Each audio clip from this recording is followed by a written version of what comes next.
ద్వాదశ జ్యోతిర్లింగ క్షేత్రమైన శ్రీశైలంలో మహాశివరాత్రి బ్రహ్మోత్సవాలు ప్రారంభమయ్యాయి. ఆలయ ఈవో ఎం శ్రీనివాసరావు, అర్చకులు, వేద పండితులు యాగశాల ప్రవేశం చేసి ఈ ఉత్సవాలకు శ్రీకారం చుట్టారు. బ్రహ్మోత్సవాలను పురస్కరించుకొని శ్రీ భ్రమరాంబ మల్లికార్జున స్వామి అమ్మవార్ల ఆలయాన్ని సర్వాంగ సుందరంగా ముస్తాబు చేశారు. భారీగా భక్తులు తరలి రానున్న నేపథ్యంలో అధికారులు ఏర్పాట్లు చేశారు. భక్తులకు అదనపు క్యూలైన్ల నిర్మాణం, తాత్కాలిక వసతి, అదేవిధంగా పార్కింగ్ ఏర్పాటు చేశారు.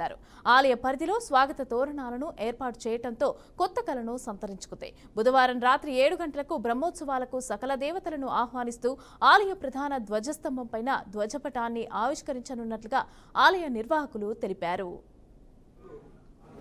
దర్శనం అదేవిధంగా మరి వారికి ఉన్నటువంటి అవకాశం మేరకు వసతి, ఉచిత అన్నప్రసాద వితరణ, క్యూ లైన్లో మంచినీరు సరఫరా, అన్నప్రసాదాల వితరణ, అదేవిధంగా పార్కింగ్ ప్రదేశాల ఎంపిక, ఉచిత బస్సుల ఏర్పాటు, మంచినీరు జలప్రసాద వితరణ పేరుతో ఆర్ఓ వాటర్ సరఫరాకు సంబంధించి, అదేవిధంగా గంగాధర మండపం నుంచి నంది సర్కిల్ వరకు మనం ఇరువైపులా చలువు పద్ధతులను ఏర్పాటు చేయడం ద్వారా రాత్రుల పూట బసగా, పగటి పూట అవసరమైన మేరకు ఉచిత దర్శనాలకు సంబంధించిన ఏర్పాటు చేసిన క్యూ లైన్లో